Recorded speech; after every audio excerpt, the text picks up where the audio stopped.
Hello. Do we start the episode with our new theme song? I mean, personally, I would just play it the whole time we're talking, but it was stuck in my head for still. Not even it's always in my head now. It just lives there now. It just lives like I said earlier. I think it should be just playing when we walk into a room. It is our personal theme song. Thank you, Wizard, for that gift. It was amazeballs. Never heard a better theme. Never. Well, welcome everybody to another amazing week of Case Files with Kat and Ashley. Almost forgot her name. I know, it's been a while. What does that sound? I don't know. The technical difficulties technical issues all the went time. Away. I know. I think I was touching something. Oh, okay. Well, anyway. Yes, we put out 2 episodes in 1 week, so even though it was go and listen. If you haven't listened, we did. Oh my God, yes. We did. What was your story about? Tyler, the kid that killed his parents to throw a party. It's great wrapping up of your story. Yes. And my story. I mean, is that not the summary of it? Sure. A bunch of trash children got together and had a party while there were dead people in a house. Trash children. That is exactly right. Just trash. That sums up my story. Anyways, yours was a much more interesting story. I don't know that mine was more interesting, but it was trash people. It's really what we talk about on this show. They were trash Mormons or Mormon-esque. They weren't even Mormons anymore because they believed in reincarnation with their 32 lives or whatever. But anyway, Lori Daybell. So we had a double feature last week. So we're back to normal this week, and I don't have anything else. I spent last week in a hospital with my kiddo who was sick with pneumonia, strep, and staph. That was awesome. He seemed to be doing better today when he entered. He is. He didn't want to eat. He just gets tired real easily. His O2 is not, his oxygen isn't awesome, but it's better, So the coughing is like that 60-year-old smoker. It's like it's deep. Yeah. But he's getting better. That was an awful way to end the school year and start summer, because that was like 2 weeks of sickness. So, but here we are. And here we are. Yay. I slept in the hospital and that sucked. so sucky. But anyway, I'm glad to be back, doing normal things. I don't know that I'd call our podcast normal. This is the routine. You and I've missed you. Oh, it felt like I know. That's what all the kids do now. I know. I can't do it the way they do it because you can't see what we're doing. Probably for the best, but we're trying to do the Taylor Swift heart thing. It's not working. I don't know. I can't move my fingers that way. I know. I can. Too old to probably break. Anyways, go on. Anyway, how has your week has had to have been better than mine? 2 weeks, I guess. No? I don't know. I forget. I try to block things out. It's been good. I've just been busy. I'm excited because I'm going to visit family in July. So that's all I'm really. I know. I saw your post. I'm so excited about it. So we're gonna have a break when she's on. Well, the day I fly back, I should be back in time to record. I fly back on a Tuesday. Oh, okay. But I get back at 2, 3 in the afternoon or something. We'll see. But it would just be 1 week. But can I celebrate you?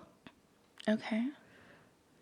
Our girl, everybody, dear listeners, our girl won her 40 under 40 award. She was nominated and was accepted, and that's amazing because you are amazing. Thank you for a year-old, and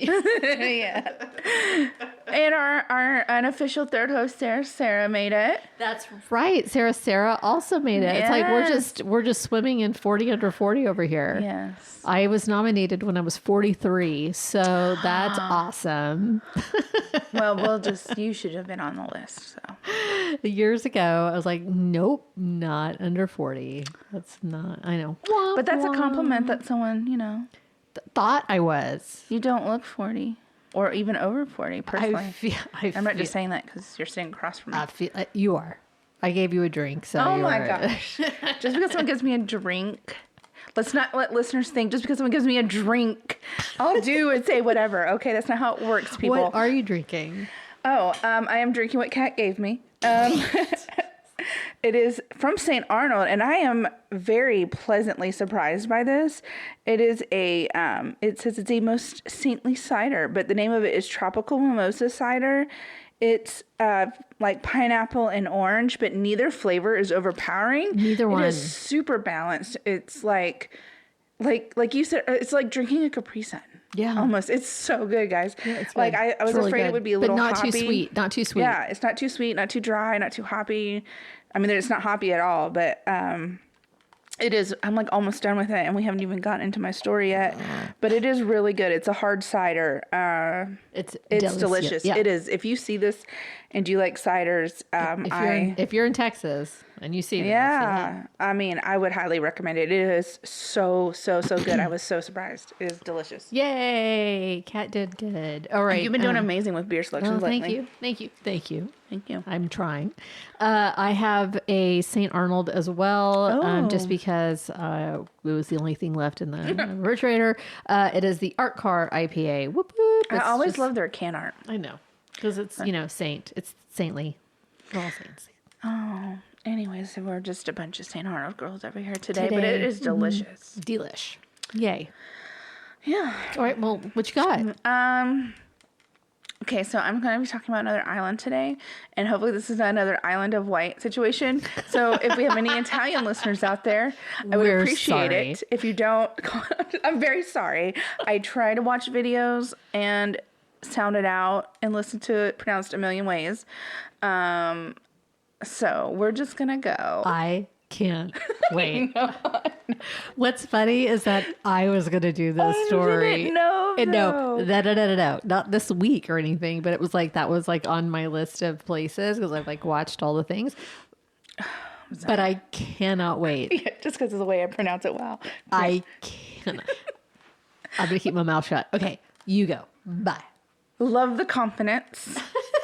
I don't know that I want to tell this story now. So excited. Go. Okay, so in the north of Italy, you'll find what's called the Venetian Lagoon. And between the islands of Venice and Lido, you'll find now you got in my head, Poveglia Island. And it's situated, it's like this island it's like a triangular landmass off of the coast of Venice. And so the island is often referred to as Plague Island. It is also so affectionately called the Island of Madness, the Island of No Return, Island of Ghost, and the Island of Death. Yay! Yay! Sounds like a place we would all love to visit. I would totally visit. I don't know that I would. This is the site where... during the day. Oh, maybe. Yeah. From afar. Yeah.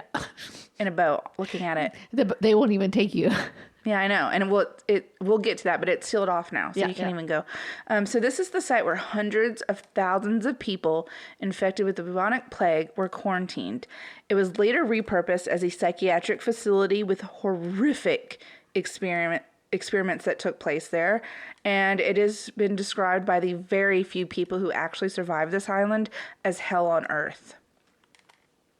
Its first inhabitants were Romans that were living in the empire's final decade. There were women, men, and children, and they were fleeing the invasions. And so the island made a great escape for them for like the next 900 years, because for those groups that were attacking the empire, the island wasn't worth the trouble of what it would take to conquer it. It was too small of a fish basically for them.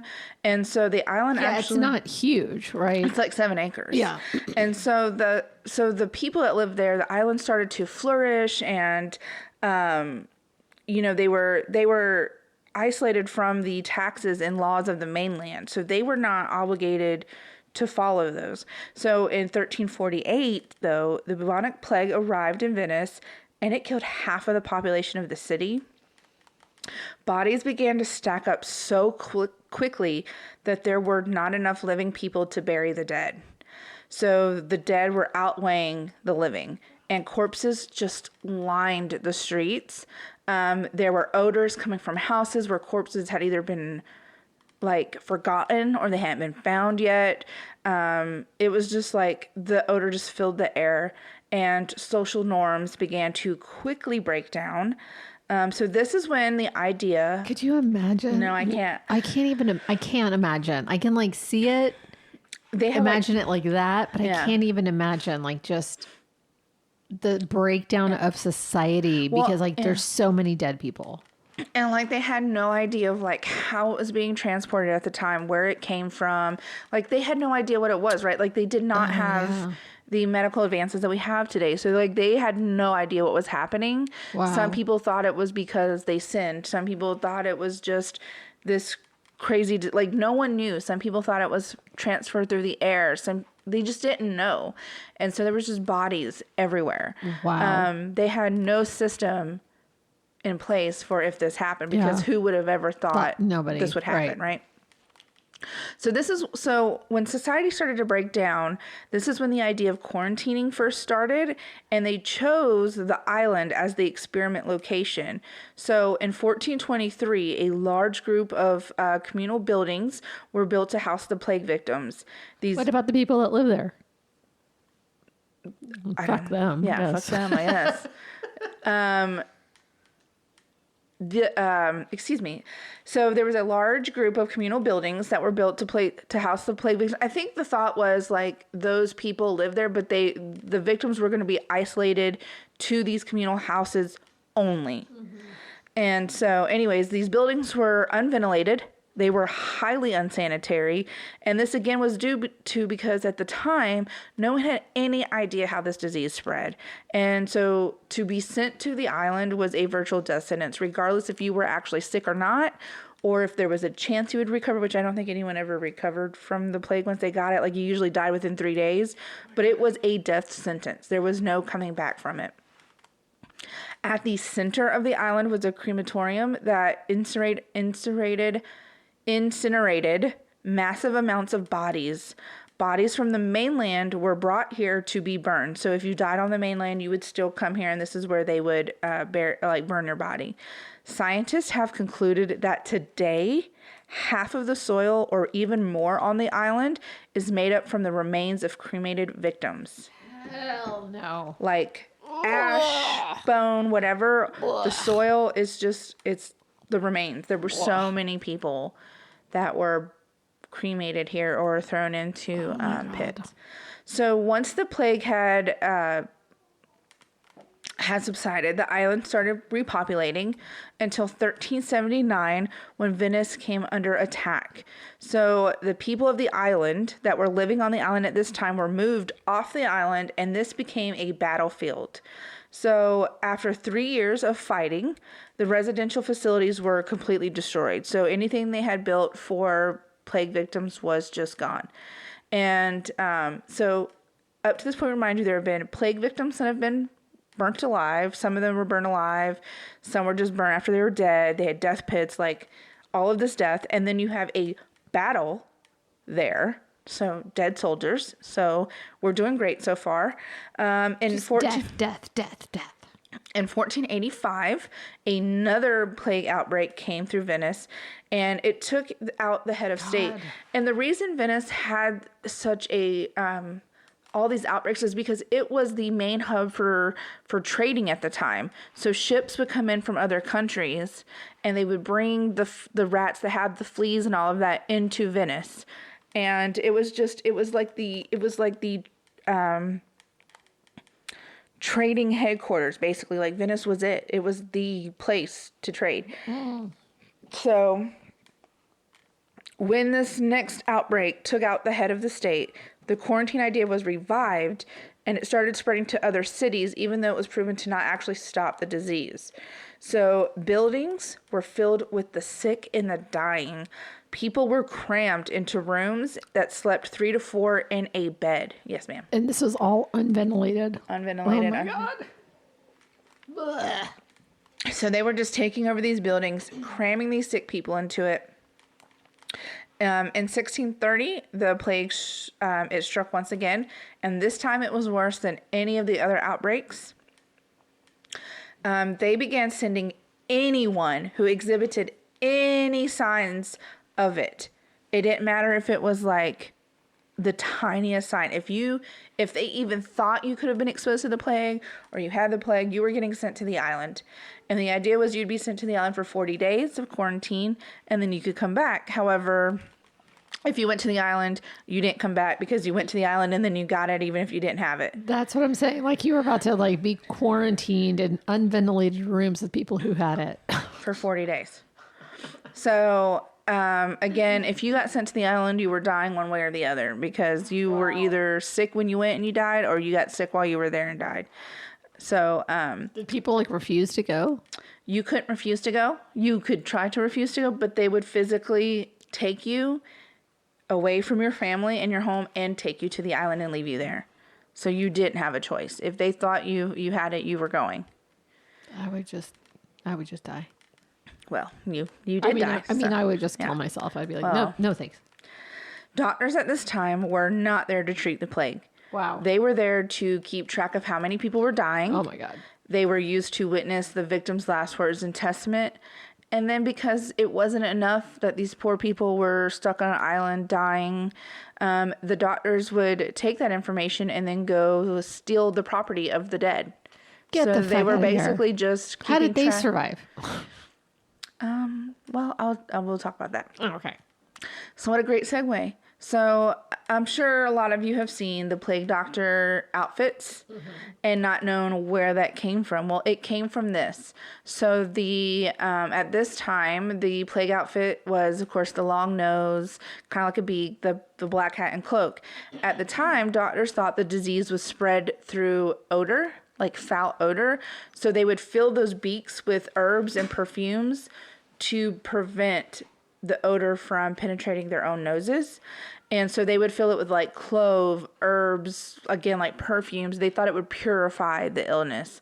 And so the black cloak was to protect their bodies, and the hat would signify that they were in fact a doctor.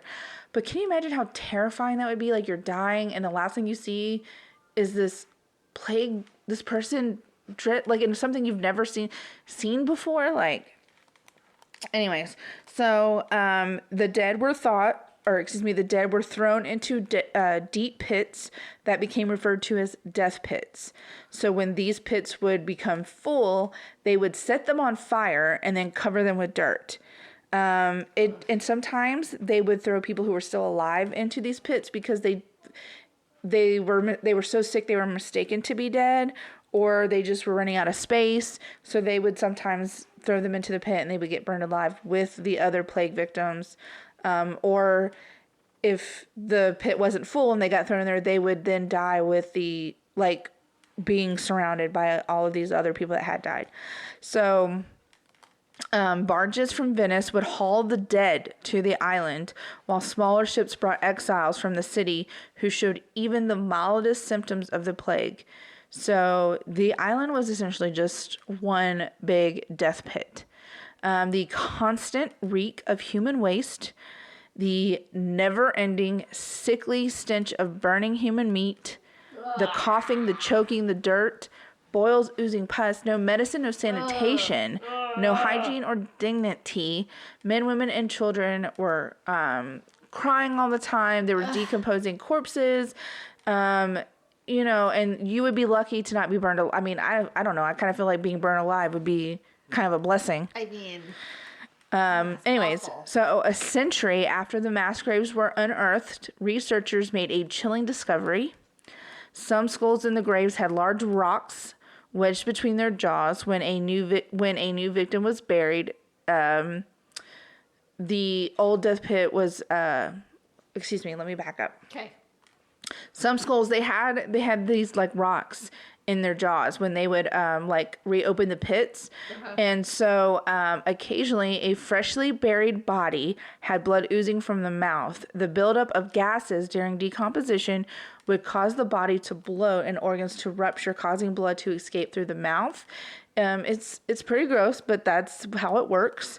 However, in the 16th century, they did not grasp the science. They did not know that's what happened, right? So instead, they thought the person was a vampire. So they thought that they were feeding on the other bodies. And so I don't know if you could just imagine being a worker. Because, like, if a pit got too full and they burned it and had covered it with dirt, they would reopen one to start putting more bodies in it. So I can't imagine being a worker being required to reopen one of these death pits and then seeing what you think is a vampire, blood coming out of its mouth, and then, like, have to deal with that, right? And so it was thought that, Yikes. So in the 16th century, the solution to vanquish a vampire was to place a stone in its mouth, thinking that if it couldn't open its and close its mouth, it would starve to death. So they believed in vampires, but not science. They believed in vampires who the couldn't science. use their arms to take the rock out of their mouth. Too. Yeah, I don't know. Maybe I don't know. I don't know what was happening. But well, I'm just going to lay here and nope, can't close my mouth. I'm just going to lay here and starve. But in recent years, when they have started, I mean, they found so many that had these stones in their mouth, and it was because the body was bloating and the gases and all of that stuff. That was what happened. Or you can choose to believe that the vampires were there. Whatever you want to believe, but the historical fact is that by all accounts, scientific fact. Yes, let me see. The scientific fact, per the scientists who are way smarter than I am, said that it was due to the gases in the body bloating and organs rupturing. If you choose to believe it was a vampire, that's on you. I'm just not liable, okay? Anyways, it is estimated that over 160,000 people died here. And this was just the people that died from the plague. This is not talking about the battlefield soldiers. This is not talking about the mental asylum that we'll talk about later. This is just the plague.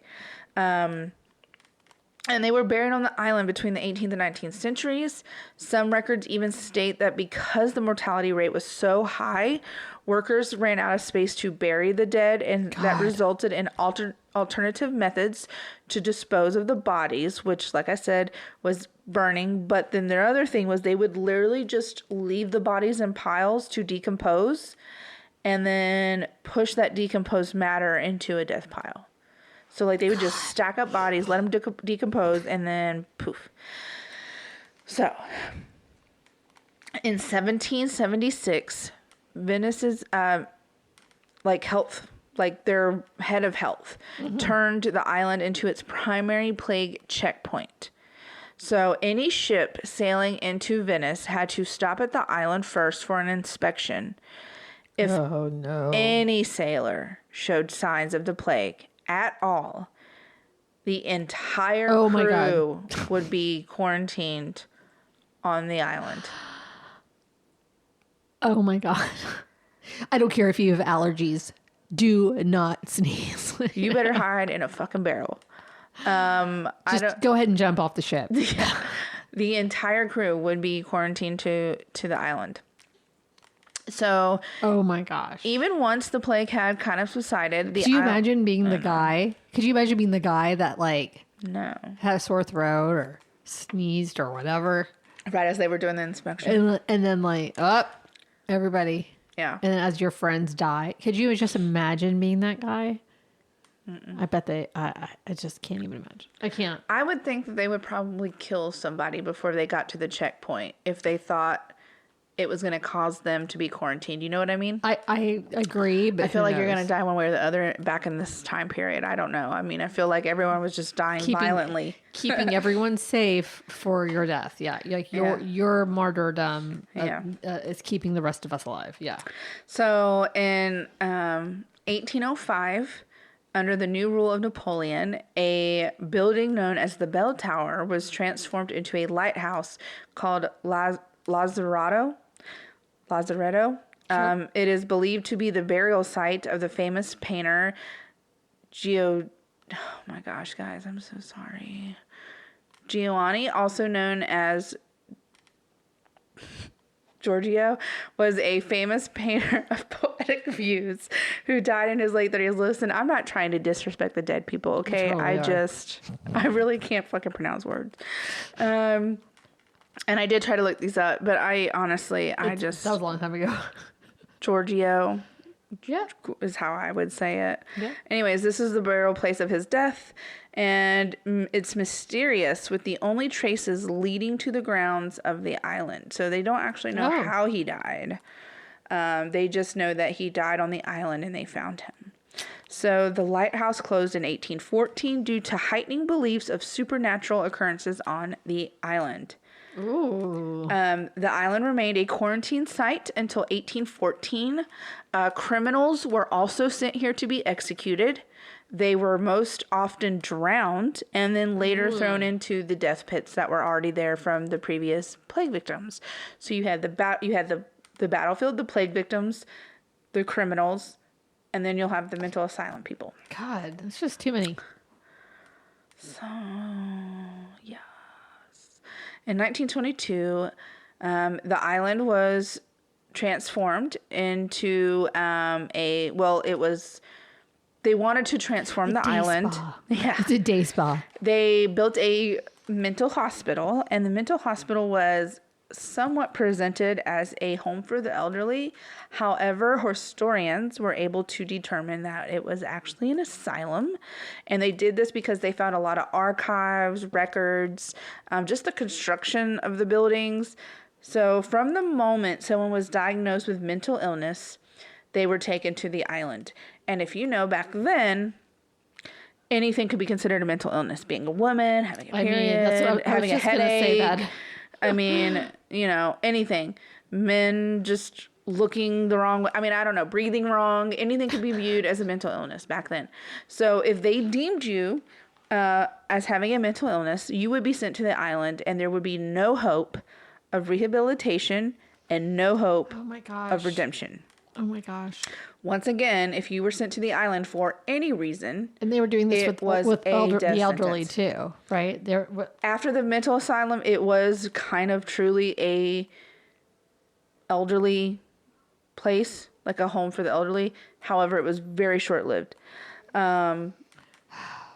So the only aim of the asylum was to isolate these people and separate them from society.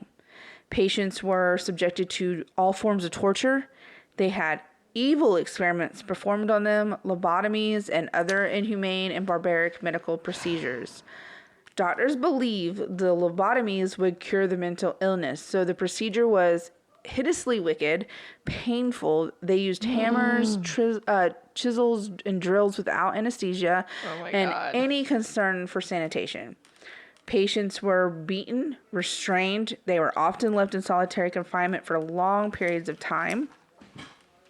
Recorded examples of inhumane treatments used on patients outside of lobotomies included electroconvulsive therapy.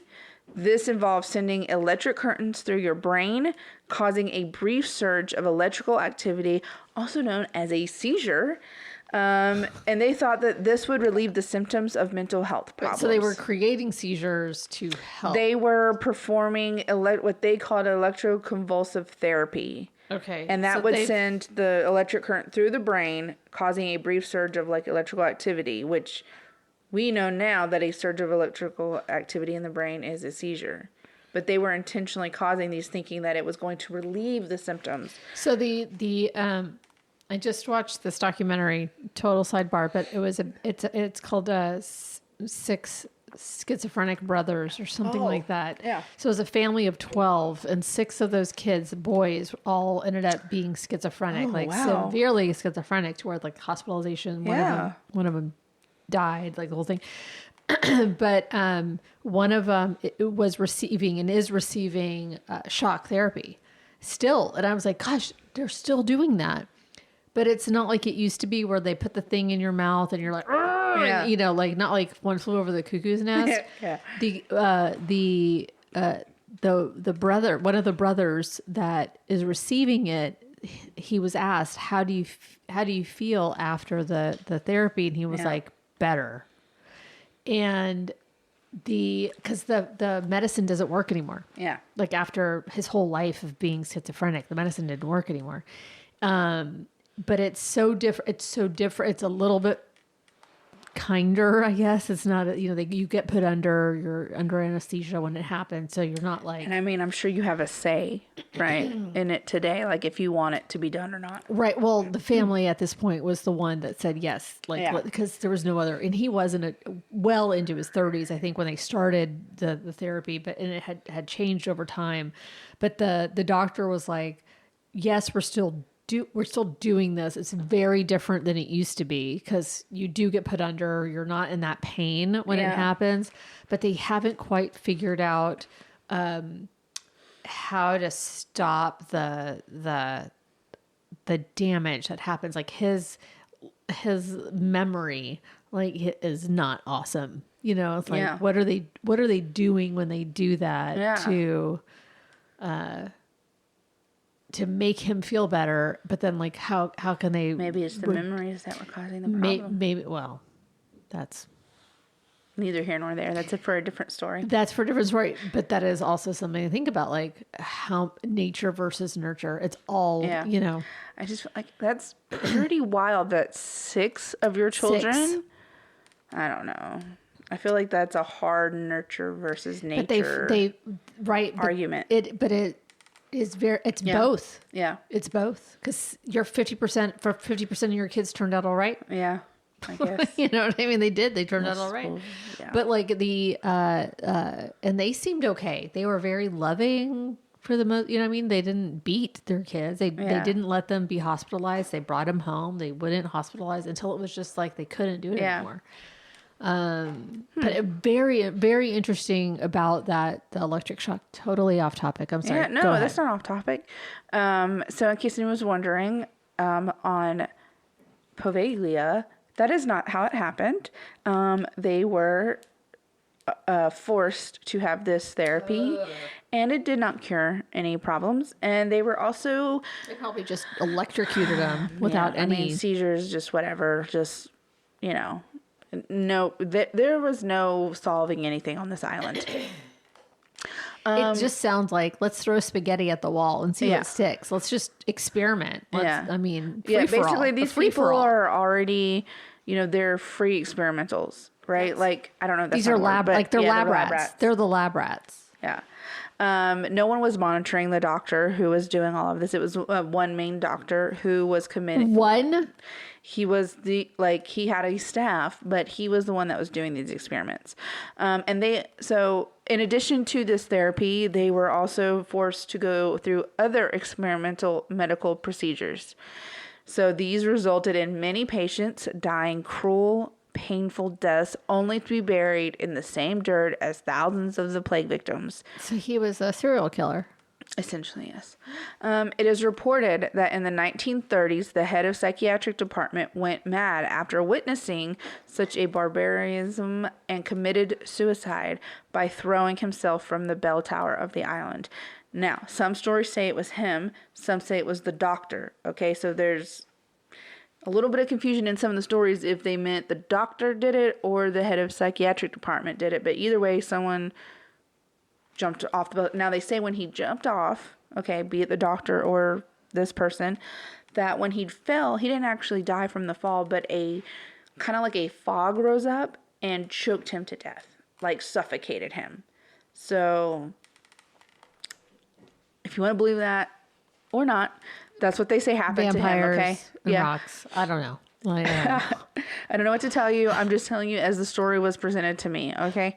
He tried to commit suicide. He threw himself off the bell tower. He didn't die from the fall. A ghost-like fog came up, suffocated him. How about he fell off? He jumped, didn't die because it wasn't that high to begin with. Mm-hmm.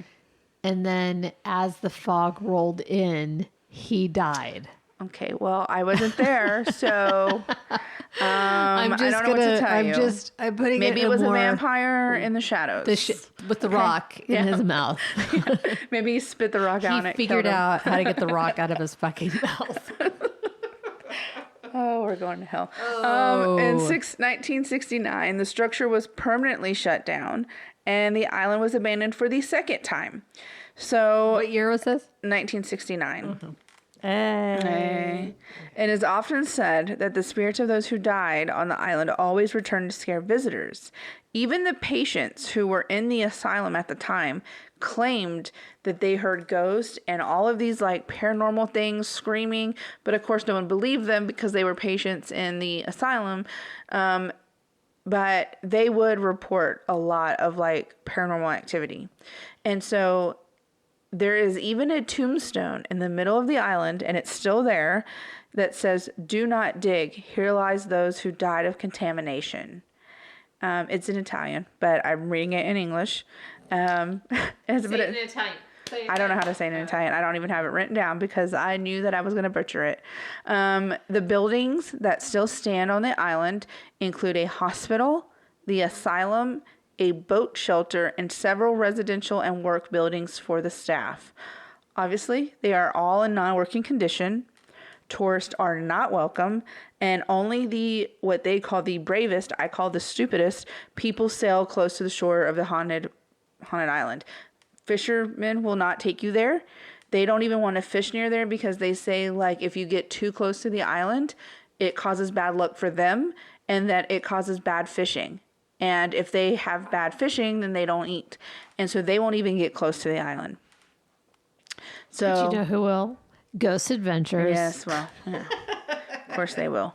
By 1970, nature had largely reclaimed the island and its remaining structures.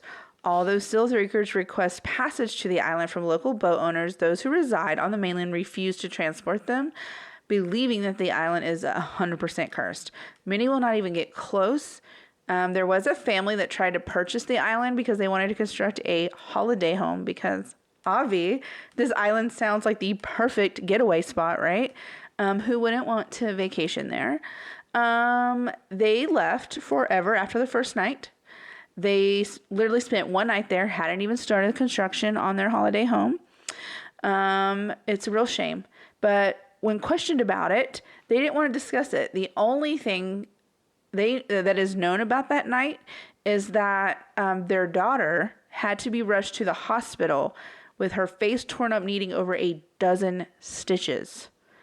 And nobody in the family would say what happened, what they saw, why they were never going back. But they left the entire country altogether after that night. A few years ago, the Italian government wanted nothing to do with the island. They were already tired of it. They didn't want anything to do with it. They were trying to find a new purpose for it. They decided to sell it. They didn't want it to be their problem anymore.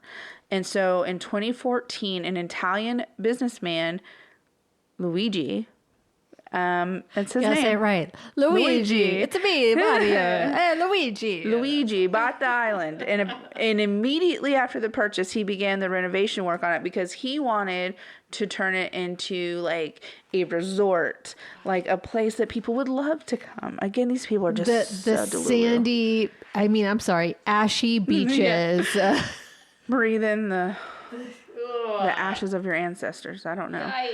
Anyways, but he would soon realize that the island had such a bad reputation, and the renovation process resulted in 8 deaths and the temporary suspension of permanent suspension of the project. So, some people are like, oh, someone died there. I don't want to live there. I don't want to rent that apartment. Yeah. And this, like, thousands and thousands. 160,000 bare minimum. People are buried, burned, ashes everywhere. The dirt is made of their bones. And these people are like, holiday. Vacation. Like, who wouldn't want to spend Thanksgiving there? You know what I'm saying? I just can't. I honestly, I can't even imagine why someone would think that was a good idea. Like, I don't know. Like, I don't know. I can't even explain it. I can't either. So since the renovation process failed, it has become very quiet. And after those 8 deaths, the island has been permanently sealed off from the outside world. access to it is strictly prohibited. And they let very, very few people, you have to go through this whole process to get a special pass to go there, special permits. And nowadays, after all of this, most of those are denied also. And even if you get the permit to go, you have to find someone who will take you, and most people are not going to take you. Yeah, the Ghost Adventures guys, the person would go during the day, and then that was he was like, left. I'm out. And You then guys are he's like, crazy. yeah, you guys are crazy. Yeah. You got to go. Yeah. Yeah. And like so, yeah. Sorry. Oh, it's okay. Anyways, paranormal activity that has been reported includes strange figures lurking in abandoned buildings, disturbing sounds of agonizing screams and cries, ghostly fogs, overwhelming feelings of being watched, scratched, pushed, and chased by spirits. Those who have experienced being pursued by unseen forces report that it is impossible to tell where the pursuer might be. It seems to them that the danger is all around them, and the sounds of screams and moaning can be heard all across the island throughout the night. Human wailing and sounds of disembodied souls. They say you can hear this even like in the water. Like if you're in the water on a boat, you can just hear the island.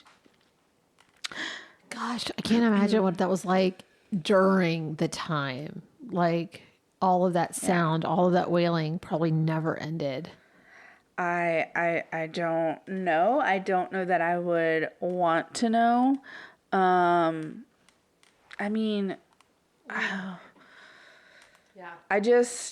feel like I would never ever want to get anywhere near this island, and these people are just like wanting to build and stay the night and like, gross.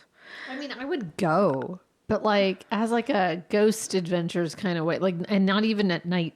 Like I would go to the island. I don't know how far I would get into that. Anyways, some have ran into a spirit named Paolo, and many believe that he was the doctor in the asylum. The one that killed himself? Or The one that killed himself. Okay. The one that did all the experiments. Yeah. And so he was the one that killed himself. Some stories say he killed himself. Some people, it's just referred to as the head of psychiatry department. But in my mind, the head of psychiatry department would be the doctor. Yeah. So just if you do your own research at a later point and you see that, I'm going to say it is the doctor. Okay. Most places say it was the doctor. Anyways, that's the spirit. Well, he probably went crazy from doing all that shit. Okay, Yeah. go ahead. Well, a lot of the stories do say like they felt like he would experiment, and then the ghost, the paranormal stuff, started to drive him insane because they were coming back to haunt him specifically, right? And so... Ooh, justice. Yeah. So they thought that they drove him mad enough to then kill himself. Other spirits that have been spotted include Marco. Hello. Gio. Gio was described as being friendly. Only one local stated in an interview, my father would take me fishing there as a boy, and when I was older, I stayed there for 15 days myself. When I came back, I told everyone what had happened to me, the ghost, what they did, Paolo's ghost mostly, always pushing me, things moving around unexplained. It just felt evil. According to locals, it isn't only 15 days though? That's probably an exaggeration, right? Like, I don't think he stayed 15 days. I think he was just... Well, you know what I mean? Like that seems... Why would you stay if you had a ghost pushing you all the time? Trying to kill you, things moving around. Maybe no one would come get him for 15 days? I don't know. But again, that's just his account that he claims he stayed there for 15 days. All right. Okay. Now, mind you, in this interview, they were talking to people in the pub. So, according...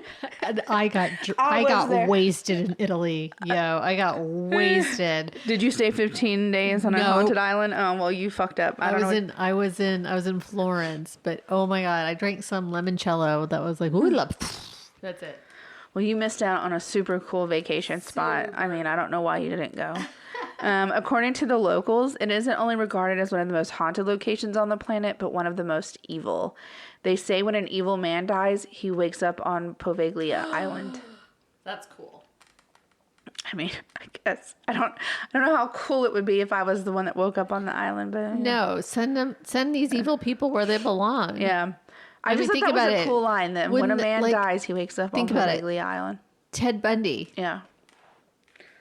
Yeah. Just running around going, God damn it. all these sick people. The soil is described as thick, charred, and sticky. Gross. The area of the death pits is referred to as the plague field. Other paranormal reports include eerie apparition of a girl crying out for her parents along the water's edge, blood-curdling sounds in the night, smells of sulfur and burning wood, tales of a ghostly child figure covered in like the boils and pus. They call her Little Maria. She's often seen on the coast playing by herself. Apparitions of plague victims coughing and crying. Countless reports of people claiming that they have seen the ghost of the doctor and his butchered patients. Accounts of being slapped, pushed, hit, and choked by invisible hands. Reports of feeling of a foreboding, evil, and unbearably oppressive atmosphere sinking into their skin. I don't know what that would feel like, but I feel like I don't ever want to know. But they described it as foreboding, evil, and unbearably oppressive atmosphere sinking into their skin. A news team who stayed there overnight found that a chair in the old chapel had been moved, and not by anyone on their team. So this is a quote from someone on that news team. The pungency of the site, buried and of burned bodies or not, is overbearing and makes it very difficult for breathing. There is something here, but what it is not clear. Reports of the bell tower sometimes chiming on its own, even though the bell was removed years ago, you can still hear the sound. A spirit named Petro has been seen. He is a man with 2 amputated legs, and this is kind of funny to me. Sorry, but it says he likes to race his wheelchair down the hallways of the asylum. So he gets in his wheelchair and he's you can see him wheeling really fast around, and people say they can hear the sounds echoing through the hospital corridors. And that's all he does. He just sits in his wheelchair and wheels around. He doesn't haunt people. He doesn't make any noises. He just rolls around in his wheelchair, literally speeds around. Love that for him. I love that journey for him. I know. Love that. Federico, another spirit, grins and laughs incessantly at people. Nope. Yeah. A terrified young female spirit is often seen wandering around, crying and moaning. Some have reported seeing large eyes just below the water's surface and faces peering out from the hospital windows. Poveglia Some Islands, of these things are scarier than others. Yeah. If I saw someone rolling around on their wheelchair just having a good time, I'd be like, dude, yes. Why can't they all be like that? Why does it have to... Where are you going, dude? Where are you going, my guy? Why does it all have to be crying, screaming, ghost speed racing in his wheelchair, I'd be like, what are we running from? Where do I need to be going? Is he... What if he's running? He's not trying to haunt anybody. He's just like, y'all need a GTFO. Get out of my fucking way. I know. So the island's remains haven't all washed away. In fact, some of them, the bones, keep coming up on shore. And there have been claims that people... On shore in Venice? Yeah. There have been claims that people have continued to find the charred bones of its past inhabitants washed along the shore. Now, archaeologists say that this is due to an erosion wearing down the soil, and so all of those pits are coming up to the surface. There are so many pictures, guys, that I saw of these pits with the bones still in them. Just everywhere. There's just literally, this island is just skeleton bones and ash everywhere. It's so hard to go. It's just, the pictures are horrifying of this island, and I cannot imagine physically being on this island and seeing all of this. It's like a landfill of bodies. Of bodies. Yes. And as it erodes, the bones start popping out. Yes. And washing on shore. Yes. In the Ghost Adventures episode, if you could hear me blink. In the Ghost Adventures episode, you can see, there's a bunch of, nature that has grown up, but that has taken a long time because they said originally for years and years nothing would grow there. It's like Chernobyl looking. Like the buildings are still visible, but there is a lot of green, and that was a long time ago. Yeah, well, and they said that it just for centuries nothing would grow there in the soil. Like nothing would grow, and then now it's flourishing. But it is taking over. Like the trees are growing through the windows. I mean, it's taking over. And there's still just bones. And there's still bones. And you can see the graffiti and well, and there's still the signs everywhere, like the don't dig here and the mental asylum stuff. Anyway, so we did mention that Ghost Adventures did go there. Now, personally, do I believe the things that happen on Ghost Adventures? Not really, because I just don't like Bagel Bites or whatever his name is. But it's the edits. It's the amount of edits. Okay, but what I'm getting at, I'm not totally dogging him. Okay, they went there on the island. It's season 3, episode 2. Yep. And while I'm not a big fan of them, the episode does a really, really great job of telling the history. Yes. And showing the different areas of the island. They go into the plague field. Yes, they go into the field. They go into the buildings. They go to the bell tower. Ugh. They experience what they say was their bodies were taken over from spirits. They do a really good job of just showing you the island, telling the story. And like I said, going in and out of the buildings, which you won't be able to see because a lot of people can't get those permits. Yeah. And so they do it's worth it for that. Yes, for that. For that. Now, I'm not saying I do enjoy Ghost Adventures, right? Like it's fun, but I don't necessarily believe all the things they say happen to them personally. But in the episode, they get Did you touch my butt?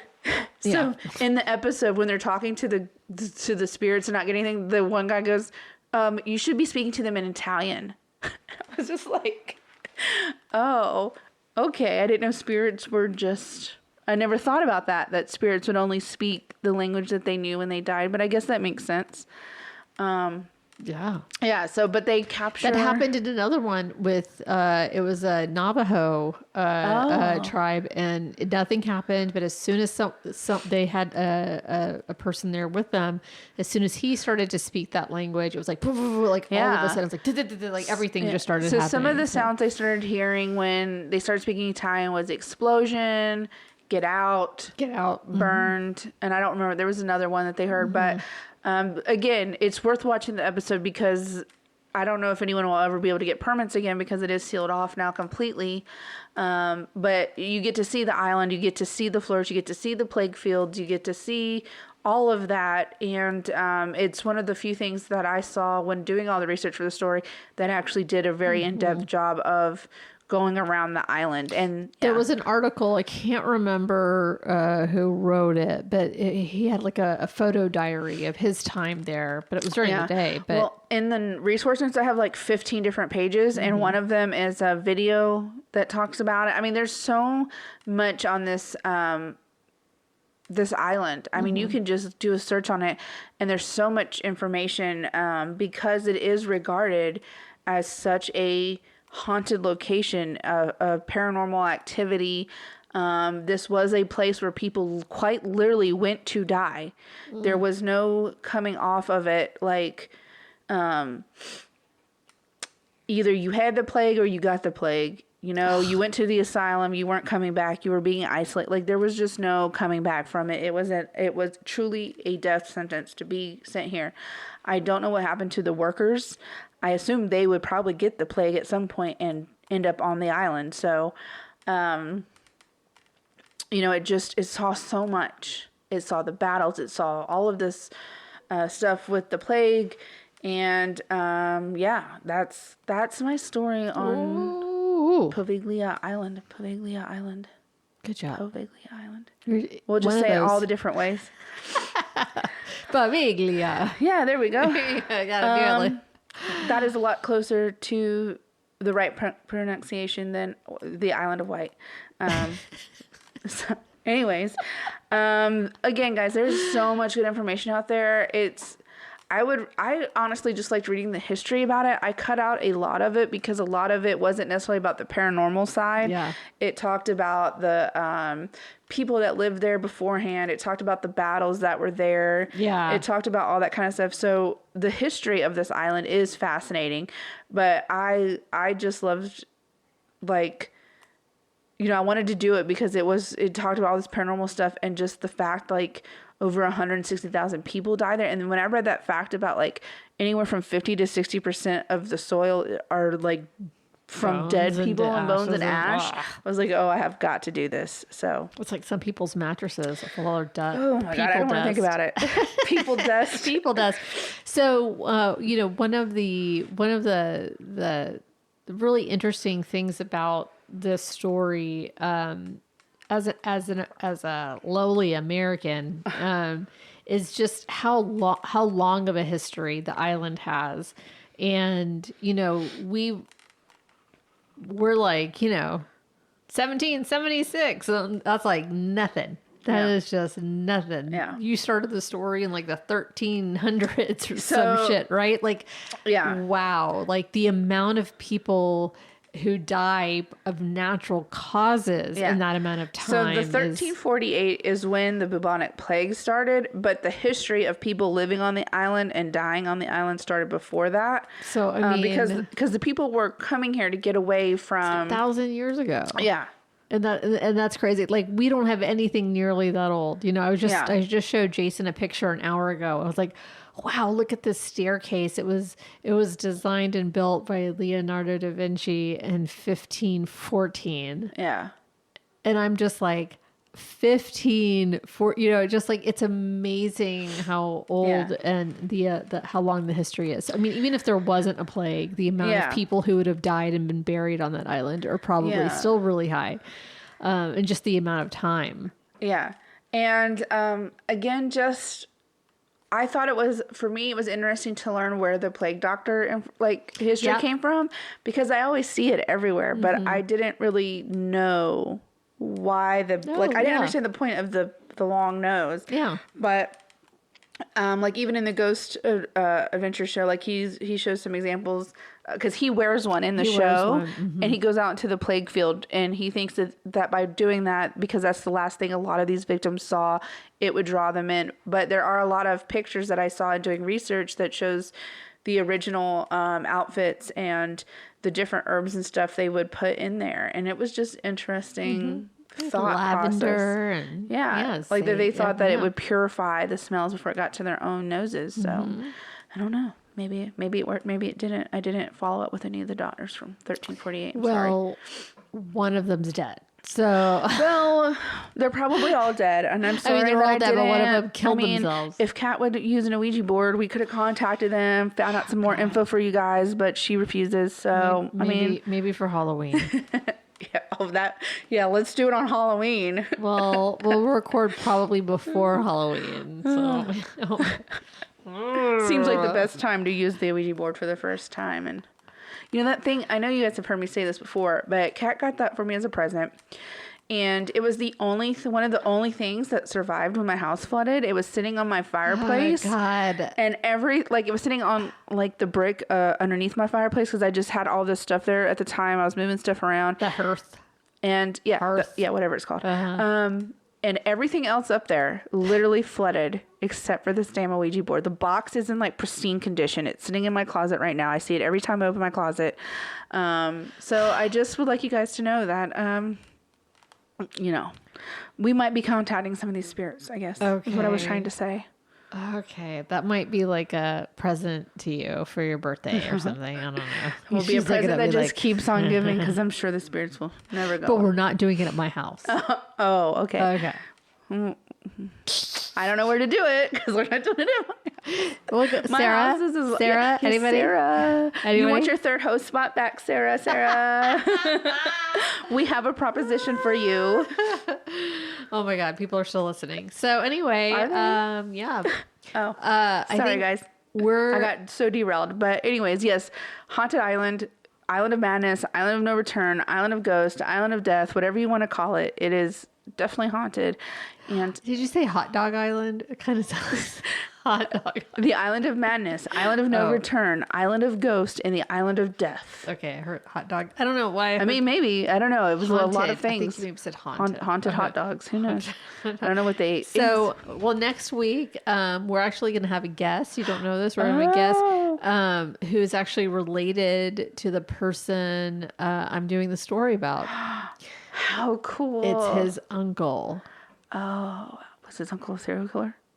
I'm not going to tell you anything until next week. So, but it's also one of our top fans, who it's her husband. So I was like, oh, ever thought about joining a podcast for an episode? She was so excited. So she's going to join us too. Okay. And you guys will just have to wait to meet them because they're amazing. And then we're going to leave you with a beautiful gem in case you missed it before. So we'll just say bye here. Bye.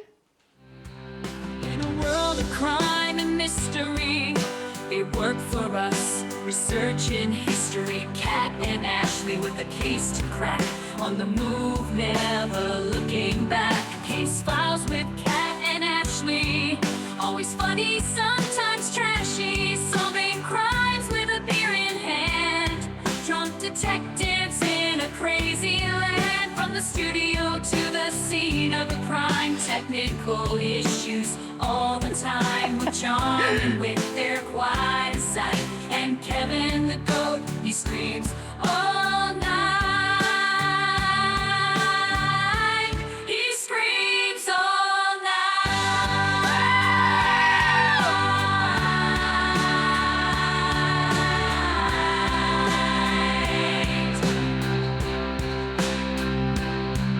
But behind the scene there's a hidden ace. The wizard works with skill and grace. He's a mastermind, always on call. The wizard's the one who saves them all. With a clever mind and a handsome face, the wizard works without a trace. It's a sight to behold when he turns this shit show into gold. He turns the shit show into gold. He turns this shit show